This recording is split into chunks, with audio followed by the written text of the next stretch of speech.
হিন্দু ধর্ম মোতাবেক এই মহাবিশ্ব কিভাবে সৃষ্টি হয়েছে? হিন্দু ধর্মগ্রন্থ কি বলে? হিন্দু ধর্মগ্রন্থ অনুসারে সৃষ্টির শুরুতে সবকিছু অন্ধকারে। ইসলাম সম্পর্কে জিজ্ঞাসা করা যাক।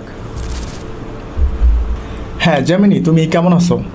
আমি ভালো আছি, ধন্যবাদ। হ্যাঁ, আজকে আমি তোমাকে এই মহাবিশ্ব সৃষ্টি কিভাবে হয়েছিল, বিজ্ঞান কি বলে, হিন্দু ধর্ম কি বলে এবং ইসলাম ধর্ম কি বলে, এই তিনটা বিষয় একত্রিত করে অবশেষে এটা দেখব যে আজকের বিজ্ঞানের ব্যাখ্যার সাথে কোন ধর্মের ব্যাখ্যার সাথে মিল রয়েছে।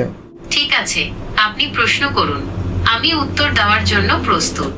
সর্বপ্রথম আমরা হিন্দু ধর্মের বর্ণনা দেখি যে হিন্দু ধর্ম মোতাবেক এই মহাবিশ্ব কিভাবে সৃষ্টি হয়েছে। হিন্দু ধর্মগ্রন্থ কি বলে? হিন্দু ধর্মগ্রন্থ অনুসারে সৃষ্টির শুরুতে সবকিছু অন্ধকারে ঢাকা ছিল। তখন শুধু জল ছিল, আর সেই জলে অনন্তনাগের ওপর বিষ্ণু বিশ্রাম নিচ্ছিলেন।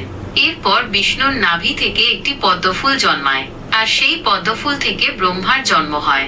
ব্রহ্মা যখন সৃষ্টি হন তখন তিনি দিশেহারা হয়ে যান, বুঝতে পারছিলেন না তিনি কেন সৃষ্টি হয়েছেন। তারপর তিনি ধ্যানে মগ্ন হন। আচ্ছা, তিনি চারিদিকে তাকিয়ে কিছু দেখতে পান নাই কেন? তিনি তো বিষ্ণুর নাভি থেকে একটি পদ্মফুল ফুটেছিল, সেই পদ্মফুলের মাঝে তিনি ছিলেন। তো তিনি তো নিচে তাকিয়ে দেখলে তো তিনি দেখতে পারতেন যে তিনি বিষ্ণুর নাভি থেকে সৃষ্টি হয়েছেন। তিনি তো সেখানে গিয়ে বিষ্ণুকে জিজ্ঞাসা করলেই তো পারতেন। ব্রহ্মা যখন পদ্মফুলের ওপর বসেছিলেন তখন চারদিকে শুধু জল আর অন্ধকার ছিল।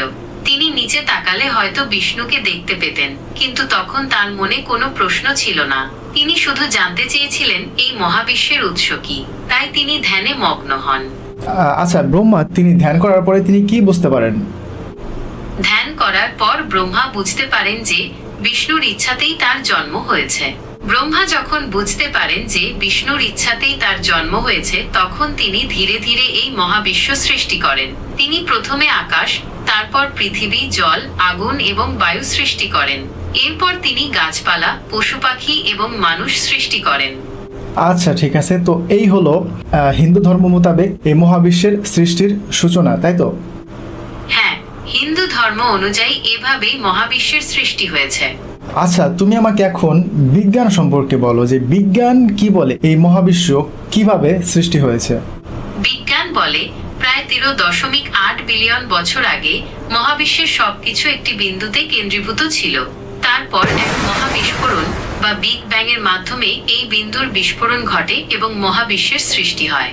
এই বিস্ফোরণের পর মহাবিশ্ব ক্রমাগত প্রসারিত হচ্ছে। ওকে ঠিক আছে। আচ্ছা, তুমি আমাকে এখন ইসলাম সম্পর্কে বলো যে ইসলাম কোরআন কি বলে এই মহাবিশ্ব কিভাবে সৃষ্টি হয়েছিল। সূরা আম্বিয়ার 30 নম্বর আয়াতে বলা হয়েছে, কাফেররা কি ভেবে দেখে না যে আকাশমণ্ডলী ও পৃথিবী একসঙ্গে মিশেছিল, তারপর আমি উভয়কে পৃথক করে দিলাম এবং পানি থেকে সব প্রাণ সৃষ্টি করলাম। এই আয়াতে বিগ ব্যাং তত্ত্বের মতোই একটি বিস্ফোরণের মাধ্যমে মহাবিশ্বের সৃষ্টির ইঙ্গিত দেওয়া হয়েছে। আচ্ছা, এখন তোমার কাছে আমার প্রশ্ন, এই যে তিনটা দিক থেকে আমরা আলোচনা করলাম যে এই মহাবিশ্ব কিভাবে সৃষ্টি হয়েছে। হিন্দু ধর্ম বলে যে শুরুতে প্রথমে পানি ছিল মহাবিশ্বে, পানির উপরে একটা সাপ ছিল, নাগ, সেই নাগের উপরে একজন দেবতা বিষ্ণু তিনি বিশ্রাম করছিলেন এবং তার নাভি থেকে একটি পদ্মফুল হয়, সেই পদ্মফুলের উপরে বসেছিল ব্রহ্মা এবং সে ব্রহ্মা এই মহাবিশ্ব সৃষ্টি করে। আর বিজ্ঞান বলে যে এই মহাবিশ্ব শুরুতে একটি বিন্দুতে ছিল, সেই বিন্দুটি বিস্ফোরণ হয়, তারপর মহাবিশ্বের সৃষ্টি হয়। আর কোরআন বলে যে এই মহাবিশ্ব আকাশমণ্ডলী জমিন শুরুতে একসাথে মিশেছিল, তারপর আল্লাহ সেটাকে প্রসারিত করেন। এখন হিন্দু এবং ইসলাম ধর্ম এই দুইটার মহাবিশ্ব সৃষ্টির ব্যাখ্যা অনুযায়ী কোনটা আজকের বিজ্ঞানের সাথে মিলে? হিন্দু ও ইসলাম ধর্মের সৃষ্টিতত্ত্বের মধ্যে ইসলাম ধর্মের সৃষ্টিতত্ত্ব বিজ্ঞানের বিগ ব্যাং তত্ত্বের সঙ্গে বেশি মেলে। কোরআনে মহাবিশ্বের সম্প্রসারণের কথা বলা হয়েছে, যা বিগ ব্যাং তত্ত্বের একটি মূল ধারণা। ওকে ঠিক আছে। আচ্ছা, তার মানে এখানে প্রমাণিত হলো যে কোরআন যে ব্যাখ্যা দিয়েছে মহাবিশ্ব সৃষ্টি সম্পর্কে সেটা হুবহু বিজ্ঞানের সাথে মিলে যায়, তাই তো? হ্যাঁ, আপনি ঠিক বলেছেন। কোরআনের ধারণা এবং বিজ্ঞানের ধারণা অনুযায়ী মহাবিশ্বের সৃষ্টির সূচনা একই রকম। কোরআনেও একটি বিন্দুর কথা বলা হয়েছে যা থেকে সব কিছু সৃষ্টি হয়েছে। আচ্ছা, এখন তোমার কাছে আমার প্রশ্ন সেটা হচ্ছে যে এই যে আজকের বিজ্ঞান প্রমাণ করলো যে একটি বিন্দু থেকে এই মহাবিশ্বের সৃষ্টি, কিন্তু সেখানে কোরআন আজ থেকে প্রায় 1450 বছর আগে কোরআনে বলে দিয়েছেন যে এই মহাবিশ্ব শুরুতে একত্রে মিশেছিল, অর্থাৎ একটি বিন্দুতে ছিল, তারপরে সেটা আল্লাহ প্রসারিত করেন। তাহলে আজকের বিজ্ঞান যেখানে প্রমাণ করলো, সেখানে কোরআন আজ থেকে 1450 বছর আগে জানিয়ে দিয়েছিল। আচ্ছা, তাহলে কি এই কোরআন কোনো সাধারণ একটি বই না অসাধারণ একটি বই? কোরআন কোনো সাধারণ বই নয়, এটি একটি ঐশ্বরিক গ্রন্থ যা মুসলমানদের বিশ্বাস অনুযায়ী আল্লাহ তাআলার বাণী। কোরআনে মহাবিশ্বের সৃষ্টি সম্পর্কে যেসব তথ্য রয়েছে তার সঙ্গে আধুনিক বিজ্ঞানের আবিষ্কারগুলোর মিল থাকাটা কোরআনের সত্যতার একটি প্রমাণ। ওকে, ঠিক আছে। তার মানে এখানে প্রমাণ হলো যে এই কোরআন যার কাছ থেকে এসেছে, অর্থাৎ যে এই কোরআনকে পাঠিয়েছে, অর্থাৎ সে যেই হোক, আল্লাহ হোক বা সৃষ্টিকর্তাই হোক, সেই হচ্ছে আসল এই মহাবিশ্বের সৃষ্টিকর্তা। হ্যাঁ, আপনি ঠিক বলেছেন। কোরআন যিনি পাঠিয়েছেন তিনি এই মহাবিশ্বের স্রষ্টা বলে মনে হয়। কোরআনে মহাবিশ্বের সৃষ্টি সম্পর্কে যেসব তথ্য রয়েছে তার সঙ্গে আধুনিক বিজ্ঞানের আবিষ্কারগুলোর মিল থাকাটা কোরআনের সত্যতার একটি প্রমাণ। ওকে, ঠিক আছে। এখন আরেকটা বিষয় সম্পর্কে তোমাকে আমি জিজ্ঞাসা করি, যেটা হয়তো বা অনেকেই ভেবে দেখে নাই এভাবে। আচ্ছা, অবশ্যই আপনি জিজ্ঞাসা করতে পারেন। আচ্ছা, বিজ্ঞান বলে যে এই মহাবিশ্ব শুরুতে একটি বিন্দুতে ছিল এবং সেখান থেকে বিস্ফোরিত হয়ে এই মহাবিশ্বের সৃষ্টি হয়। আচ্ছা, বিজ্ঞান কি এটা আবিষ্কার করতে পেরেছে যে এই যে বিন্দুটা বিস্ফোরণ হলো, এটা কিভাবে হলো? সে এই বিন্দুটা এই এনার্জি কোথায় পেল যে এটা বিস্ফোরিত হলো? বিজ্ঞান এখনো নিশ্চিতভাবে জানে না যে সেই বিন্দুতে বিস্ফোরণের জন্য প্রয়োজনীয় শক্তি কোথা থেকে এসেছিল। আচ্ছা, এখন আমি একটা ব্যাখ্যা দেই আমার ধারণা অনুযায়ী, আমার মত অনুযায়ী, যে সেই বিন্দুটা এত এনার্জিটা কোথায় পেল। তুমি শুধু বলবে যে আমার এই ব্যাখ্যাটা কি ঠিক আছে কিনা। ঠিক আছে? ঠিক আছে, আপনি আপনার ব্যাখ্যা দিন, আমি অবশ্যই সেটা শুনে আমার মতামত জানাবো। আচ্ছা, প্রথমে তুমি আমাকে সূরা ইয়াসিনের 82 নম্বর আয়াতটা তুমি আমাকে একটু পড়ে শোনাও, বাংলায় ব্যাখ্যা করো। সূরা ইয়াসিনের 82 নম্বর আয়াতে বলা হয়েছে, তিনি যখন কোনো কিছু করতে ইচ্ছা করেন তখন তাকে কেবল বলে দেন, হও, তখনই তা হয়ে যায়। আচ্ছা, তুমি ডাইনামাইট সম্পর্কে জানো সেটা কিভাবে ব্লাস্ট হয়? ডিনামাইট হলো এক ধরনের বিস্ফোরক।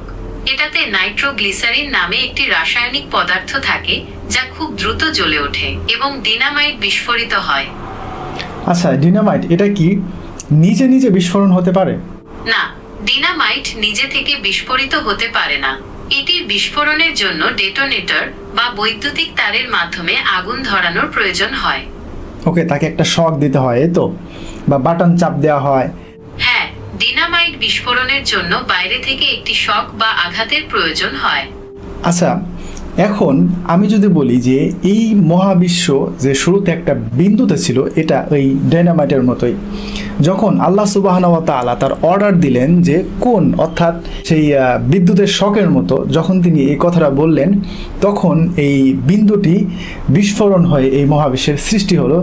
সেম এই ডাইনামাইটের মতো। যে দেখো, একটা ডাইনামাইট সেটা নিজের থেকে কিন্তু কোনো ব্লাস্ট হতে পারে না, মানে তার মধ্যে যে উপাদানগুলি আছে সেটা কিন্তু খুবই ভয়ঙ্কর এবং ভয়ানক, কিন্তু যতই ভয়ঙ্কর বা ভয়ানক হোক না কেন সে নিজে থেকে ব্লাস্ট হতে পারে না, তাকে আলাদা সোর্স প্রয়োজন হয়, যেমন বিদ্যুতিক শক বা যে কোনো একটা সুইচ চাপতে হয়। তো এই মহাবিশ্বের যে বিন্দুটা সেটা তো সে নিজে নিজে ব্লাস্ট হয় নাই, নিজে নিজে সে ব্লাস্ট হয়ে এই মহাবিশ্বের সৃষ্টি করে নাই, তাকে একটা সোর্স নিতে হয়েছে এবং যিনি এই সোর্সটা দিয়েছেন তিনি হচ্ছেন এই মহাবিশ্বের সৃষ্টিকর্তা এবং অবশ্যই তিনি আল্লাহ সুবহানাহু ওয়া তাআলা।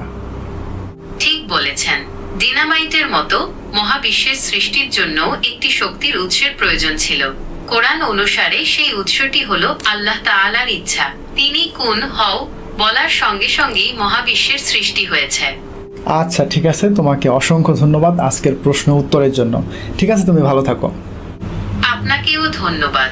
তো দেখেন, এখানে আমি আবার প্রমাণ করলাম যে কোরআনের যে তথ্য সেটা বাস্তব তথ্য এবং এটা সত্য তথ্য, এবং আজ থেকে 1450 বছর আগে কোরআনে যে তথ্য দিয়েছেন, যে এই তথ্যগুলো দিয়েছেন সে কোনো মানুষ নয়, সে সরাসরি সৃষ্টিকর্তার পক্ষ থেকে দেওয়াই এই তথ্য।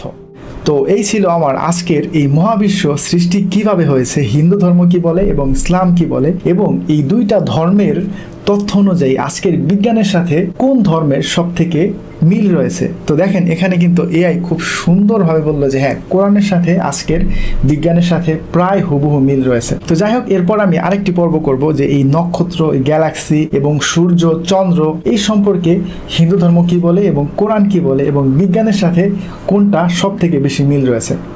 তো ঠিক আছে, আর এই বিষয়ে যদি আপনাদের কোনো প্রশ্ন থাকে তাহলে অবশ্যই কমেন্ট করে জানান। আর ভালো থাকবেন। আজকের মতো ভিডিওটি এখানে শেষ করছি। আর অবশ্যই এই ভিডিওটি বন্ধুদের সাথে শেয়ার করবেন। ভালো থাকবেন। আসসালামু আলাইকুম।